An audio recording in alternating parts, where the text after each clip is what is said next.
جمعیت علماء ہند دلی پردیش کی ایک بیٹھک شاستری پارک استھت مدرسہ فلاح دارین میں ہوئی۔ اس بیٹھک کی ادھیکشتا دلی پردیش ادھیکش مولانا عابد قاسمی نے کی، جبکہ اس بیٹھک میں عاملہ یعنی کاریکرنی سے جڑے سارے پدادھیکاری موجود رہے اور اس دیش میں مسلمانوں کے حالات، اس کے علاوہ مدرسوں پر ہو رہی سرکاری کارروائی اور اس کے ساتھ ساتھ وقف ادھینیم کو لے کر بھی اس میٹنگ میں وستار سے چرچا کی گئی اور آگے کی رننیتی بھی طے کی گئی۔ دیکھیں نیوز ورلڈ فور یو کی۔ اور وہ کون سے طریقے اختیار کیے جائیں جن سے علماء کی، عوام کی، حفاظ کی کے وقار کو بحال کیا جا سکے۔ ہماری املاک ہیں، ہمارے آباء و اجداد کی املاک ہیں، انہوں نے جو املاک دی تھی، وقف کی تھی، وہ اس لیے کی تھی تاکہ یہاں کا غریب مسلمان اس سے فائدہ اٹھائے، یہاں کے بیوائیں، یتیم ان سے فائدہ اٹھائے، اسی لیے تو کی تھی۔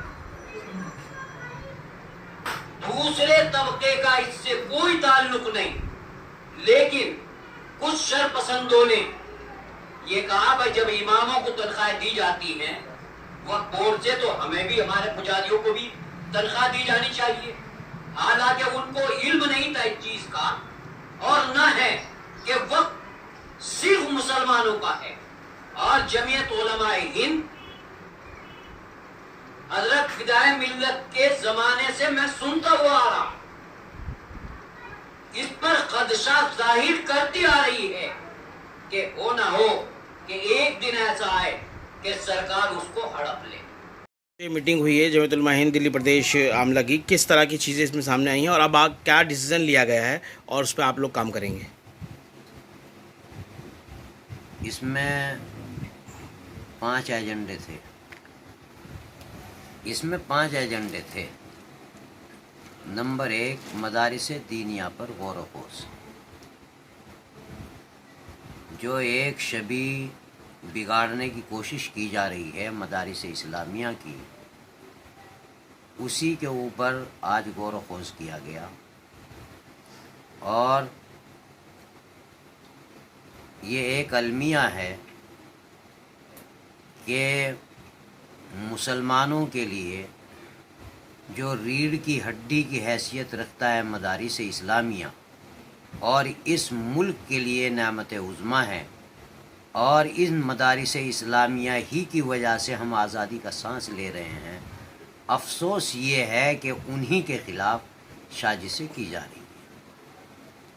تو اس کے اوپر غور و خوض کیا گیا، محسوس کیا گیا کہ مدارس اسلامیہ کی تاریخ کو بتایا جائے۔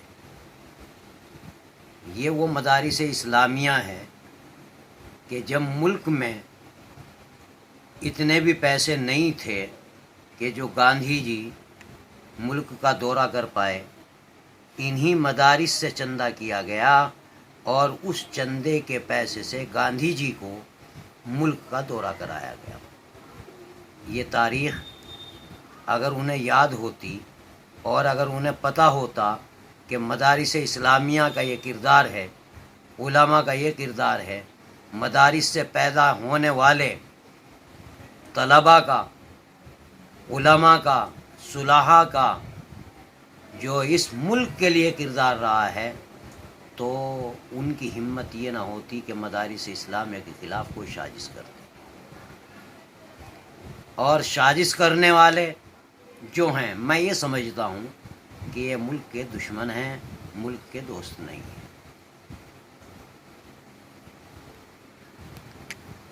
اب آگے کیا آپ لوگوں نے ڈیسائیڈ کیا، کیا کرنے جا رہے ہیں؟ آگے کے لیے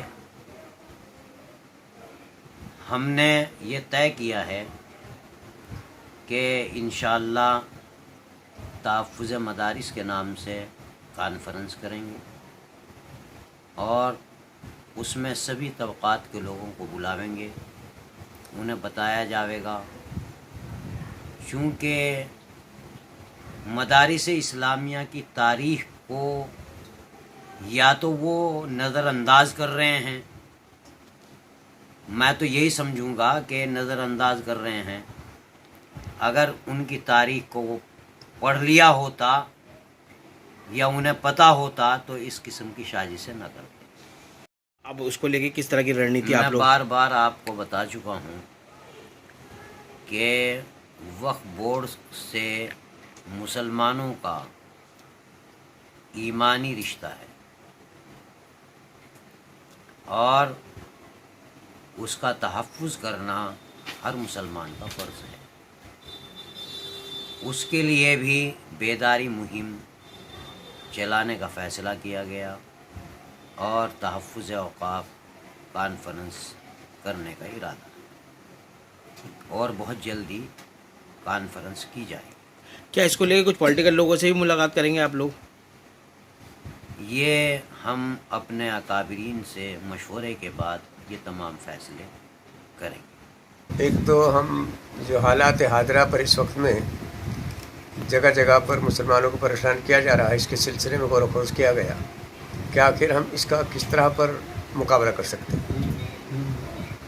دوسرے مدارس کو نشانے بنانے کی کوشش کی جا رہی ہے جو پہلے سے بھی چلتی رہی ہے ساتھ سے، اور مسلمانوں کا تعلق ہمارا صرف جذباتی نہیں بلکہ عقیدے کا بھی ہے، کیونکہ ہم اس میں مسلمان اور اسلام کے بارے میں اور اسی طرح انسانیت کے بارے میں سبق دیتے ہیں کہ انسان کے ایک دوسرے پر کیا حقوق ہیں، حتیٰ کہ پڑوسی کے کیا حقوق ہیں.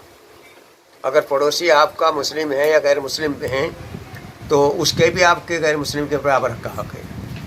اگر اس کے ہاں کھانا نہیں کھایا تو آپ سے بات پوچھ ہوگی وہ بھوکے کیسے رہے ہیں. ہم یہ سب تعلیم دیتے ہیں اور اسی سلسلے میں غور و خوض تھا کہ جو اب نفرتیں پیدا کی جا رہی ہیں ہم اس کا کیا جواب دے سکتے ہیں. تو ہم تو یہی سمجھتے ہیں کہ اینٹ کا جواب پتھر سے نہیں بلکہ لڑائی ہوتی ہے، بلکہ اس کا صبر و تحمل سے جواب دیا جائے. اور اسلام نے اسی کی تعلیم دی ہے کہ اخلاق دنیا میں سب سے اونچی چیز ہے اور سب سے بڑا ہتھیار اخلاق ہے. اخلاق سے انسانوں کے جسم نہیں بلکہ دل جیتے جاتے ہیں، دل جیتے جاتے ہیں.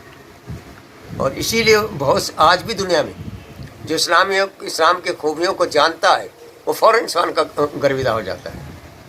ایک بہت بڑی سازش اس ملک میں بھی اور باہر بھی چلائی جاتی ہے کہ اسلام کو دہشت گرد مذہب قرار دیا جائے.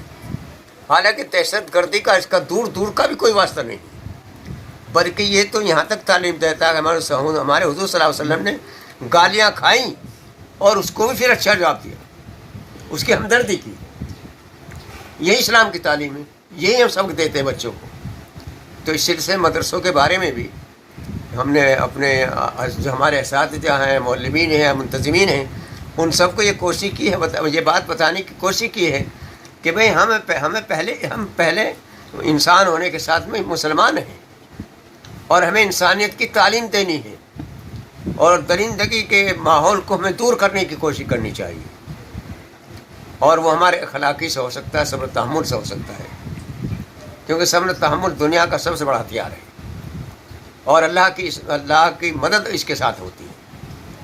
کیونکہ اللہ تعالیٰ نے اپنے کلام پاک کے اندر جو ان کے اللہ کی جانب سے ہمارا یقین ہے جو سب سے اہم کتاب ہے دنیا کی، اور وہ اللہ کی جانب سے منزل کتاب ہے نازل کی ہوئی، اس کے اندر صاف کہا ان اللہ مع الصابرین کہ اللہ صبر کرنے والے کو ساتھ ہے. تو ہم اپنی قوم کو یہی کہیں گے کہ وہ صبر و تحمل سے کام لیتے ہوئے اور اپنی زندگی بسر کریں.